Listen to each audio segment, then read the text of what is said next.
Your ability and willingness to discipline yourself to accept personal responsibility for your life is essential to happiness, health, success, achievement, and personal leadership. Accepting responsibility is one of the hardest of all disciplines, but without it, no success is possible. The failure to accept responsibility and the attempt to foist responsibility for things in your life that make you unhappy onto other people, institutions, and situations completely distorts cause and effect, undermines your character, weakens your resolve, and diminishes your humanity. It leads to making endless excuses. My great revelation. When I was 21, I was living in a tiny apartment and working as a construction laborer. I had to get up at 5 a.m. so that I could take 3 buses to work in order to be there by 8 a.m. I didn't get home until 7 p.m., tired out from carrying construction materials all day. I was making just enough money to get by, and I had no car, almost no savings, and just enough clothes for my needs. I had no radio or television. It was in the middle of a cold winter with the temperature at minus 35 degrees Fahrenheit, so I seldom went out in the evening. Instead, if I had enough energy, I sat in my small apartment at my little table in my kitchen nook and read. One evening, late at night, as I was sitting there by myself at the table, it suddenly dawned on me that this is my life. This life was not a rehearsal for something else. The game was on, and I was the main character, as in a play. It was like a flashbulb going off in my face. I looked at myself and around me at my small apartment, and I considered the fact that I had not graduated from high school. The only work that I was qualified to do was manual labor. I earned just enough money to pay my basic expenses, and I had very little left over at the end of the month. I suddenly knew that unless I changed, nothing else was going to change. No one else was going to do it for me. In reality, no one else really cared.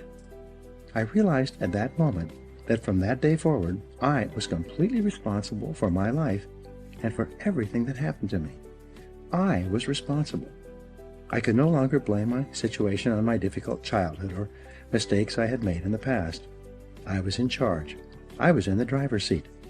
This was my life, and if I didn't do something to change it, it would go on like this indefinitely by the simple force of inertia. This revelation changed my life. I was never the same again.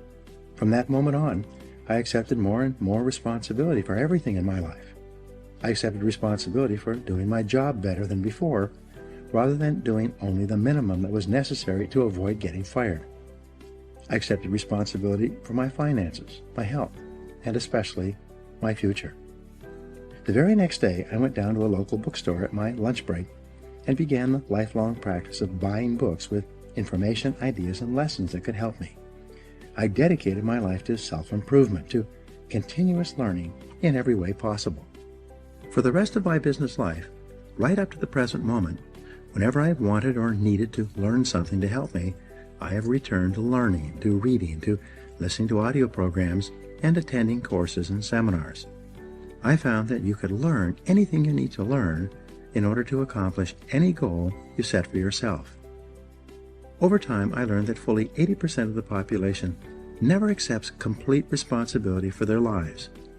They continually complain, criticize, make excuses, and blame other people for things in their lives about which they're not happy. The consequences of this way of thinking, however, can be disastrous. They can sabotage all hopes for success and happiness later in life. From childhood to maturity. When you are growing up, from an early age you become conditioned to see yourself as not responsible for your life. This is normal and natural. When you're a child, your parents are in charge. They make all your decisions. They decide what food you will eat, what clothes you will wear, what toys you will play with, what home you will live in, what school you will attend, and what activities you'll engage in during your spare time. Because you are young, innocent, and unknowing, you do what they want you to do. You have little choice or control. As you grow up, however, you begin to make more and more of your own decisions in each of these areas. But because of your early programming, you are conditioned unconsciously to feel that someone else is still responsible for your life, that there's still someone else out there who can or should take care of you. Most people grow up believing that if something goes wrong, someone else is responsible. Someone else is to blame. Someone else is guilty. Someone else is the villain and they are the victim. As a result, most people make more and more excuses for the things in their lives, past and present, that make them unhappy. Get over the mistakes your parents made. If your parents criticized you or got angry with you for mistakes you made when you were growing up, you began to unconsciously assume that somehow you were at fault. If your parents punished you physically or emotionally for doing or not doing something that pleased or displeased them, you felt inferior and inadequate. When your parents withheld their love to punish you for not doing something they demanded, you might have grown up with deep feelings of guilt, unworthiness, and undeservingness. All these negative feelings could then intersect to make you feel like a victim, like you are not responsible for yourself or your life once you became an adult. The most common feeling that we have as adults, if we have been raised in a critical home environment, is the feeling that I'm not good enough. Because of this feeling, we compare ourselves unfavorably to others. We think that other people who seem to be happier or more confident are better than us. We develop feelings of inferiority. This can become an emotional trap. The fatal fallacy. If we think for any reason that others are better than us, we unconsciously assume that we must be worse than they are. If they are worth more than we are, we assume that we must be worth less. This feeling of inadequacy or worthlessness lies at the root of most personality problems in our lives, as well as most political and social problems in our world, both nationally and internationally. To escape from these feelings of guilt and worthlessness that have been instilled in us as a result of destructive criticism in childhood, we lash out at our world, other people, and situations. In any part of our life with which we are unhappy or discontented, our first reaction is to look around and ask, who's to blame? Most religions teach the concept of sin, which states that whenever something goes wrong, someone is to blame. Someone has done something bad. Someone is guilty. Someone must be punished. This whole idea of guilt and punishment leads to ever-increasing feelings of anger, resentment, and irresponsibility. An attitude of irresponsibility. Our courts today are clogged with thousands of people demanding redress and payment for something that went wrong in their lives. Backed up by ambitious plaintiff lawyers, people go to court demanding compensation, even if they themselves are completely at fault for what happened, especially if they are at fault. People don't want to accept responsibility. People spill hot coffee on themselves and sue the fast food restaurant that sold them the coffee in the first place. People get drunk and drive off the road and then turn around and sue the manufacturer of the 15-year-old car they were driving. People climb up on a stepladder and lean over too far, falling to the ground. They then sue the ladder manufacturer for their injury. In each case, people are attempting to escape responsibility for their own behaviors by blaming someone else, making excuses, and then demanding compensation. Eliminating negative emotions. The common denominator of all people is the desire to be happy. In its simplest terms, happiness arises from the absence of negative emotions. Where there are no negative emotions, all that is left is positive emotions. Therefore, the elimination of negative emotions is your great business in life if you truly wish to be happy. There are dozens of negative emotions. Although the most common are guilt, resentment, envy, jealousy, fear, and hostility, they all ultimately boil down to a feeling of anger, directed either inward or outward. Anger is directed inwardly when you bottle it up rather than expressing it constructively to others. Anger is directed outwardly when you criticize or attack other people. Psychosomatic illness. Negative emotions are the major causes of psychosomatic illness. This occurs when the mind, psycho, makes the body, soma, sick. Negative emotions, especially as expressed in the form of anger, weaken your immune system and make you susceptible to colds, flu, and other diseases. Uncontrolled bursts of anger can actually bring about heart attacks, strokes, and nervous breakdowns. Here's the great discovery. All negative emotions, especially anger, depend for their very existence on your ability to blame someone or something else for something in your life that you're not happy about.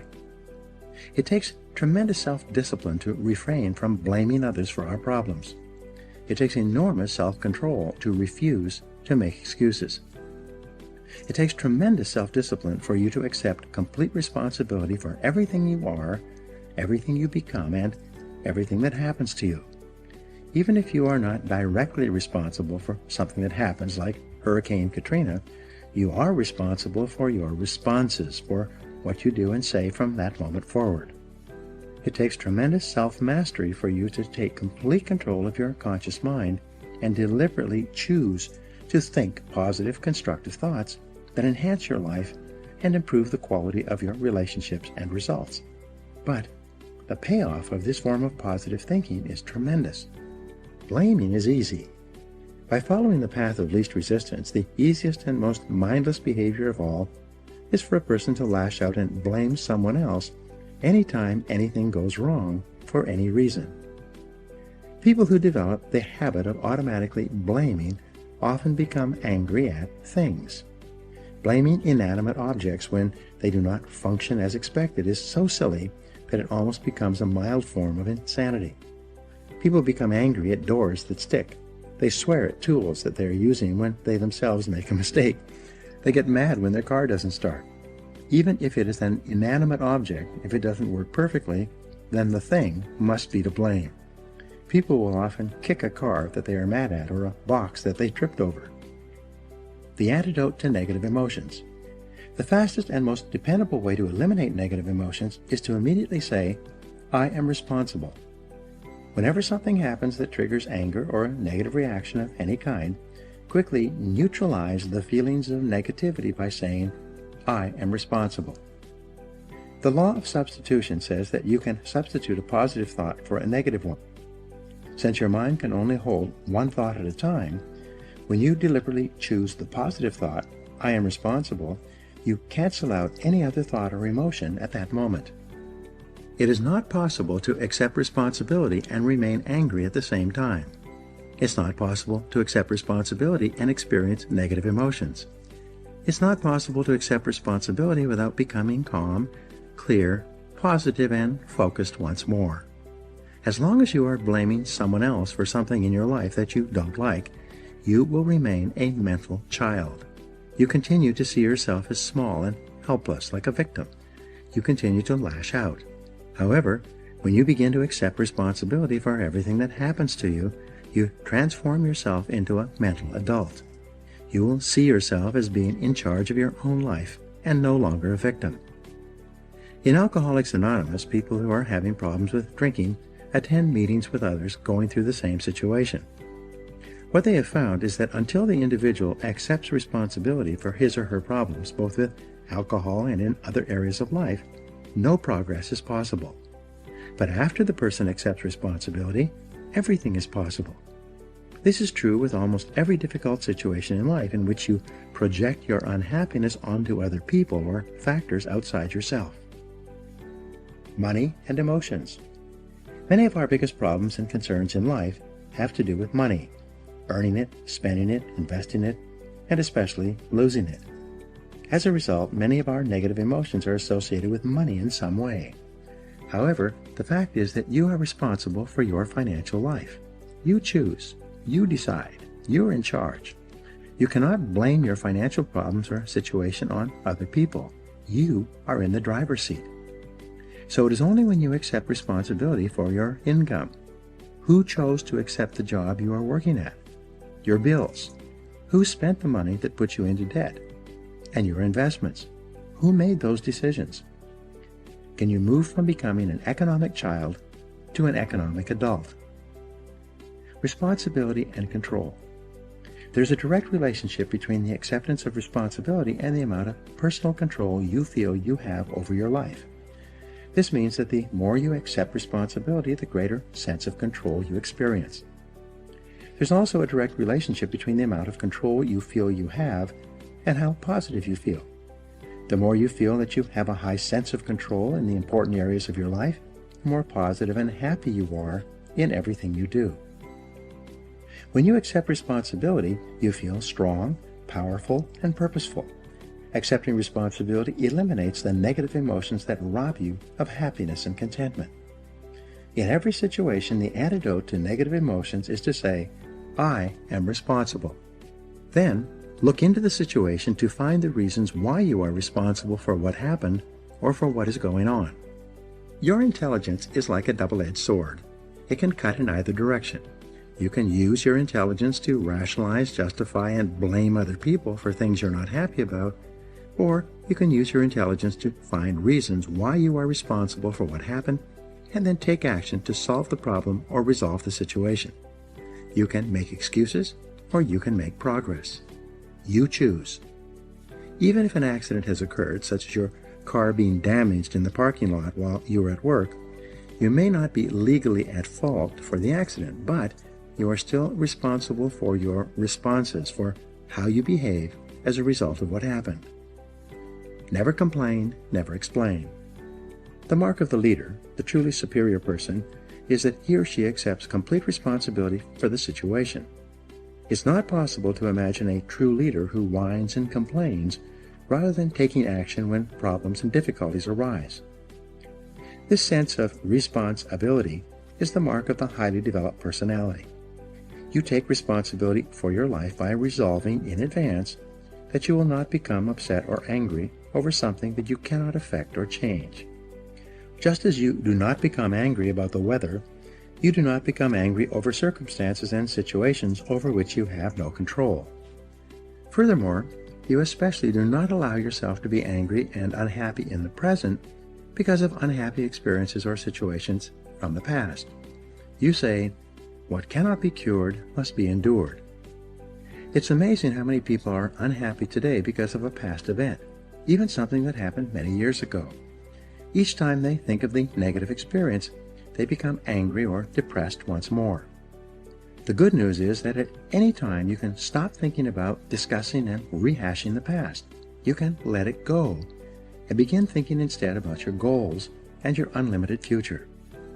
As Helen Keller said, when you turn toward the sunshine, the shadows fall behind you. Self-mastery and self-control. Any self-discipline, self-mastery, and self-control begins with taking responsibility for your emotions. You take charge of your emotions by accepting 100% responsibility for yourself and for your responses to everything that happens to you. You refuse to make excuses, complain, criticize, or blame other people for anything.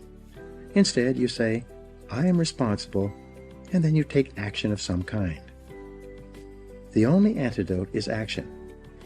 The only real antidote for anger or worry is purposeful action in the direction of your goals, which is the subject of the next chapter. Before you turn to that, however, resolve today to first take complete control of your thoughts, feelings, and actions, and then to get so busy working on things that are important to you that you don't have time to think about or express negative emotions to or about anyone for any reason. When you exert your self-discipline and willpower in the acceptance of personal responsibility for your life, you take complete control of your thoughts and feelings. By doing so, you become a much more effective, happy, and positive person in everything you do. I used to think that setting goals was the key to being successful. But the more I think about it, the more I reflect on it, the more I realize that accepting responsibility for your life is the starting point of all great accomplishment. And it's been well said over and over again that it's not the government, and it's not our parents, and it's not your boss, and it's not your family or your bills. It's you. One of the things I found, and this sometimes is hard to get used to, is the fact that no one else can live your life for you. No one else can make decisions for you. And in the final analysis, no one else really cares. And without the acceptance of responsibility, nothing else is possible. Walking, talking, thinking, and acting like a fully responsible human being gives you a feeling of calmness, confidence, and self-control. Your income, your status, your security, your power will always tend to be equal to the responsibilities you take on. This is one distinct area where winners and losers part company. Winners always look upon themselves as the cause of what happens to them. Losers are always blaming someone or something else. We know that people always seek the fastest and easiest way to get the things they want. And if something goes wrong, the thing that they want is to get off the hook. So the fastest and easiest way is always to blame someone else. But when we blame someone else, to that degree, we give control of the problem to that other person. And we take control away from ourselves, and we become more negative, and we become more frustrated the more we try to make other people responsible for things in our life that we don't like. In fact, if you stop blaming other people, you'll find that most of your negative emotions will go away if you can't blame anybody. And the way you stop blaming is to accept responsibility. Losers never accept responsibility, and winners always do. When things go well for losers, they blame it on luck. And when things go poorly for losers, they blame it on the system. But winners accept both the credit and the blame for everything that happens to them. Fully responsible adults always look upon themselves as self-employed. They act as if they own the place. They treat the company they work for as though it belonged to them. The worst mistake you can ever make in your life is to ever think that you work for